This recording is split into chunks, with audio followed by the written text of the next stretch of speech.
혹시 다른 방법은 생각해 볼 마음은 없는지 해서요. 연애요. 네, 안녕하세요. 내부자들 오동훈입니다. 오늘도 저 혼자여가지고 놀란 분, 또 실망하신 분들 계실 거라고 생각합니다. 제가 저희 선생님들하고 너무너무 함께하고 싶었고, 실제로 저희 멤버 중에서 한 분이 뒤늦게 정주행을 시작을 하셨는데 아직 5화까지밖에 보지를 못하셨어요. 아쉽지만 오늘도 저 혼자서 이 부부의 세계 속 인물 이야기를 이어나가게 되었습니다. 그래도 저 혼자 방송을 진행을 하면서 좀 사실 긴장을 많이 했거든요. 혹시 안 좋게 보시는 거 아닐까라고 생각을 했는데 생각보다 많은 분들께서 응원을 해주셔서 굉장히 기분이 좋았고요. 너무너무 감사하게 댓글들 잘 읽었다 라고 말씀 꼭 이 자리 빌어서 전하고 싶습니다. 네, 오늘 부부의 세계 속 인물 속 이야기 바로 김윤기입니다. 부부의 세계가 오늘 기점으로 12화까지 진행이 됐어요. 그러니까 전체 방송의 4분의 3이 진행이 됐는데 아직까지 그 정체를 정확히 알 수 없는 좀 미스테리어스한 인물이라고 할 수 있겠죠. 이 김윤기는 이 지선우가 근무하는 병원에 새롭게 부임하게 되는 정신과 전문의입니다. 인물도 꽤 훤칠하고요. 능력도 그럭저럭 있어 보이고 무엇보다 지선우에게 굉장히 다정다감하고 젠틀하게 행동을 하죠. 그래서 처음 등장했을 때부터 많은 분들의 호감을 사기도 했던 그런 인물입니다. 이분이 굉장히 좀 다정하기는 한데 사실 그게 좀 지나쳐서 느끼함이 될 때도 있는 것 같아요. 저는 좀 기억에 남는 대목이 있는데 지선우가 이제 이태호와 이혼을 하고 나서 좀 시간이 얼마 정도 흐른 후에 둘이 진료실에서 대화를 나누는 대목이에요. 이 김윤기가 지선우를 향해서 불면증은 좀 어때요? 그러니까 지선우가 저를 환자로 보고 치료하시려고요? 이런 뉘앙스로 이야기를 하게 됩니다. 그러자 그럴 마음은 없습니다만 혹시 다른 방법은 생각해 볼 마음은 없는지 해서요. 연애요. 이렇게 얘기를 하죠. 불면을 해결할 방법으로 연애를 생각해 볼 마음은 없냐 라는 이야기인데 이미 이 대목까지도 굉장히 느끼합니다. 그런데 여기에서 이제 지선우가 누군가의 불면증을 해결해 줄 정도로 잘해요? 이렇게 묻게 돼요. 이 질문도 꽤 센데 여기에 지지 않고 김윤기가 한번 확인해 보실래요? 이 대화 대목이 저는 기억에 많이 남는데 제가 아직 내공이 좀 부족해서 그런지 그 부분은 조금 느끼했습니다. 이 김윤기라는 인물, 이무생이라는 배우분께서 연기를 하고 계시는데 저는 이 정신과 의사의 분위기하고 잘 맞는 분이라고 생각을 해요. 조곤조곤하면서 부드러운 그 말투가 이 정신과 의사들이 특유의 사용하는 말투가 있거든요. 환자분들을 좀 편안하게 만들어주기 위해서 호감을 주기 위해서 노력을 하는 그런 말투가 있습니다. 좋게 말하면 좀 부드럽고 나쁘게 말하면 살짝 낯간지럽기도 한 그런 말투인데요. 그 부분을 굉장히 구현을 잘 하고 계시는 것 같아요. 그리고 그 말투가 이제 일상생활에서도 불쑥불쑥 튀어나오게 될 때가 있어요. 남자인 친구들끼리 모여 있을 때에도 약간 그렇게 좀 부드러운 말투를 썼다가 친구들로부터 너 왜 그런 식으로 말하냐라고 한마디를 듣게 되는 일도 있는데 아무튼 그런 부분들을 이 배우분께서 잘 보여주고 있다라고 생각을 합니다. 그런데 처음 이 등장한 시점에서는 분명히 호감을 주었던 이 김윤기라는 인물이 9화 정도를 기점으로는 좀 비호감으로 돌아서게 돼요. 이 김윤기가 사실은 이 여병규 회장하고 내통을 하고 있었고 그 여병규 회장에게 지선우의 심리 상태에 대한 정보를 흘리고 있었다라는 것들이 방송에서 노출이 되었죠. 그리고 그 대가로 이 지선우를 부원장제에서 밀어나고 김윤기가 그 자리에 앉게 되는 일도 있었고요. 아마 이태호가 부산시로 돌아온 후로 지선우를 어떻게 해서든 내치기 위해서 애를 쓸 때 계속해서 김윤기가 그 옆을 지키면서 지선우를 다독여줬기 때문에 보는 시청자분들의 배신감 이런 것들이 좀 크지 않았나 라고 생각을 합니다. 그럼 대체 김윤기는 어떤 마음일까요? 이 여병규 회장하고 독대하는 자리에서 여병규 회장이 물어봐요. 지 선생에게 마음이 있는 것 같은데 라고 물어보니까 김윤기가 굉장히 싸한 얼굴로 대답을 하게 되죠. 사심 없습니다. 효과적인 상담을 위해서 전이감정이라는 걸 이용했을 뿐입니다. 이렇게 대답을 해요. 약간 소름이 돋았는데 일단 김윤기가 실제로 어떤 마음이냐에 대한 논의는 뒤로 미뤄두고 이 김윤기가 이야기한 전이감정에 대해서 좀 더 말씀을 드려볼까 합니다. 이 전이감정이란 환자가 과거의 중요한 인물과의 관계에서 느꼈던 감정이 현재에 있는 타인과의 관계에서 재현되는 것을 의미를 해요. 예를 들어서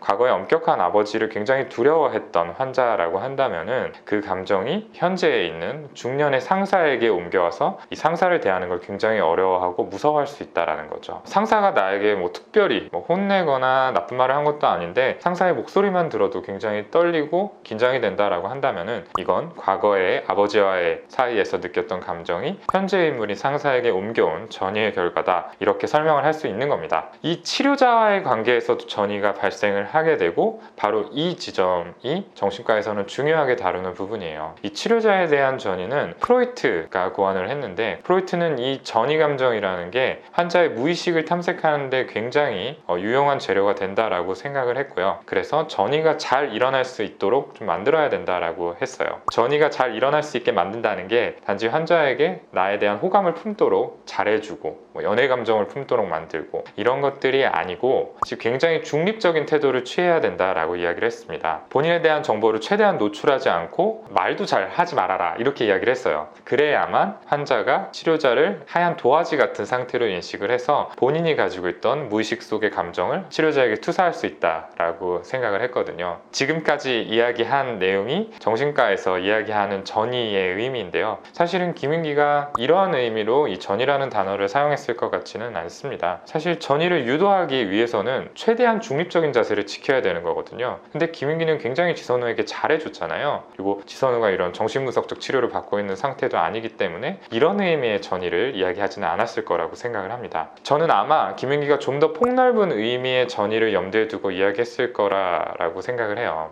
넓은 의미에서 전이는 환자가 치료자에 대해서 품게 되는 감정 자체를 이야기를 합니다. 꼭 과거의 인물에서 파생된 감정이 아니더라도 현실 속에서 관계를 맺으면서 치료자에게 생겨나는 감정, 그게 뭐 긍정적인 감정일 수도 있고 부정적인 감정일 수도 있죠. 이런 것들 모두를 전이라는 단어로 넓은 의미에서는 이야기를 할 수 있다라는 거고요. 그래서 이제 이 대목에서 김윤기가 말하고자 한 것들은 지선우에게 호감을 품도록 만들어가지고 좀 더 상담에 잘 협조를 하도록 만들려고 했다 정도가 아닐까라고 생각을 해볼 수 있을 것 같습니다. 그러면 이 전이 효과적인 상담을 위해서 조장을 해도 되는 걸까요? 저는 그렇게 생각하지는 않습니다. 사실 치료자에게 호감을 품게 되면은 좀 더 치료 과정에 수월하게 들어올 수 있는 건 사실이에요. 아무래도 호감이 있는 상대한테는 조금 더 마음을 터놓기가 쉽겠죠. 그러다 보면은 좀 더 효율적인 상담이 이루어지는 건 사실인데, 사실 김윤기는 사적인 관계를 만들어가면서까지 어떤 전이 감정을 불러일으키려고 했다라고 이야기를 하고 있는 거잖아요. 물론 저희들도 치료실에서 이 환자분에게 되도록 저희에 대해서 호감을 갖고 편하게 이야기를 할 수 있도록 유도를 하지만, 그거는 어디까지나 이 진료실 내의 상황에서의 이야기입니다. 진료실 밖을 벗어나서까지 환자가 나에 대해서 호감을 갖도록 만들려고 한다면은 그건 분명히 잘못된 행동이라고 생각을 해요. 의사의 윤리에도 위배되는 행동이기 때문에 실제로 그런 문제들로 국내외의 여러 정신과 의사들이 징계를 받는 일들도 있었습니다. 그런 관점에서 이 행동은 분명히 잘못됐다라고 이야기를 할 수 있을 것 같고요. 이 드라마를 다큐로 보고 싶지는 않지만 또 문제가 되는 부분이 있어요. 바로 지선우의 아들인 준영이를 상담하는 부분인데요. 준영이를 우연히 만나서 이제 6개월 정도 상담을 이어가던 중에 지선우가 병원에 찾아온 준영이의 모습을 우연히 보게 되고, 그렇게 해가지고 이제 치료를 받고 있다라는 것을 알게 된 상황인데요. 이게 실제로는 이제 거의 불가능한 일입니다. 사실 미성년자의 진료는 의사들 사이에서도 조금 의견이 분분한 부분이기는 합니다만, 대개 통념상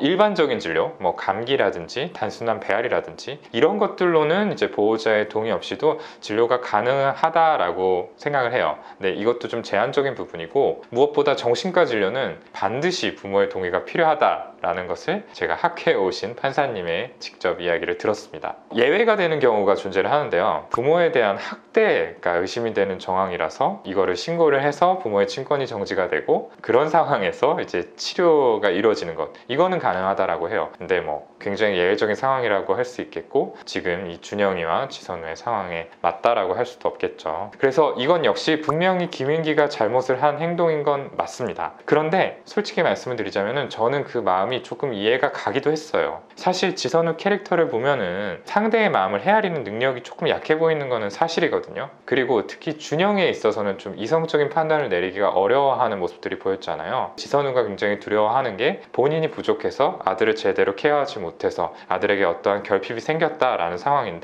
이거를 아무리 정신과 의사인 김윤기가 이야기를 하더라도 받아들이기가 쉬웠을까? 라는 생각이 들게 만드는 거죠. 김윤기가 준영이 아무래도 마음 상태가 좀 이런 것 같아요. 그래서 치료를 받는 게 좋겠습니다. 이렇게 얘기를 한들 지선우가 그래요, 뭐 그럼 치료해 주세요 라고 하기가 쉽지는 않았겠죠. 아마도 내 아들 일은 내가 알아서 할 거니까 신경 쓰지 마세요, 이런 식으로 나왔을 가능성이 더 높지 않았을까라고 생각을 합니다.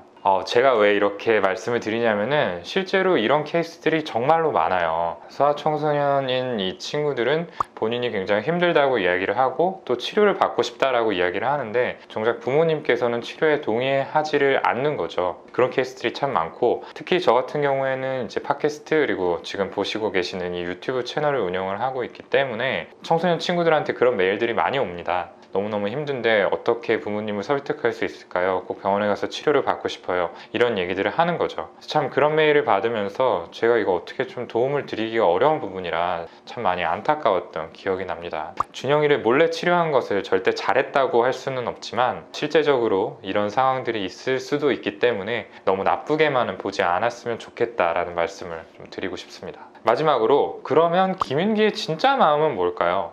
지선우를 정말 생각을 하는 건지, 아니면 본인이 얘기한 것처럼 단순히 환자로 접근을 하려고 했던 건지에 대한 이야기인데요. 사실은 김윤기의 심리에 대해서 추측할 수 있는 정보가 그렇게 많지는 않아요. 그냥 제가 생각하는 뇌피셜을 말씀드리자면은, 아마도 처음에는 지선우라는 인물에 대해서 환자로서 흥미를 가지고 접근했을 가능성은 분명히 있는 것 같고요. 그러다가 관계가 점점점 발전을 하면서 지금은 지선우에 대해서 좀 좋아하는 감정을 가지고 있는 그런 상태가 아닐까라고 생각을 합니다. 앞서서 김윤기가 사용한 이 전이 감정이라는 단어에 대해서 설명을 드렸었는데요. 반대로 역전이라는 개념도 있습니다. 이 역전이는 치료자가 환자에 대해서 품게 되는 그런 감정을 이야기를 하죠. 전이와 마찬가지로 좁은 의미에서는 치료자 본인이 과거에 어떤 중요한 인물에게서 경험했던 감정이 현재의 관계로 옮겨오는 것을 의미를 하는데, 좀 더 넓게는 그냥 치료자가 환자에 대해서 치료 과정에서 맺게 되는 관계 속에서 파생되는 감정이라고 생각을 합니다.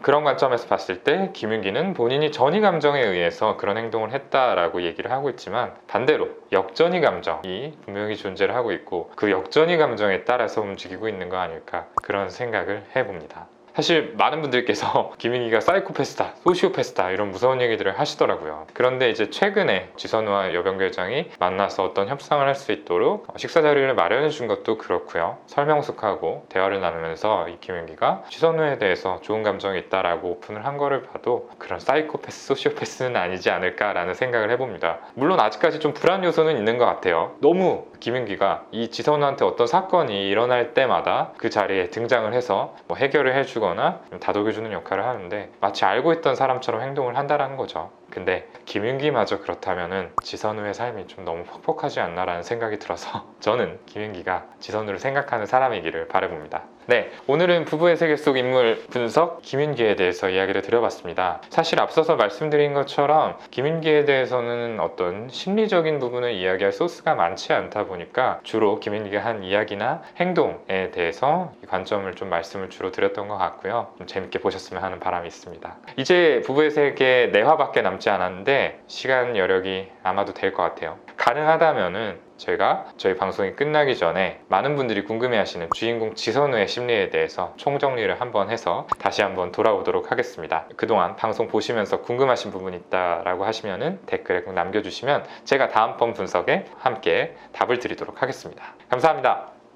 오늘 영상 조금이라도 재밌고 유익하셨다면 구독, 좋아요, 댓글 쓰기, 알림 설정까지 꼭 부탁드립니다. 감사합니다. 감사합니다.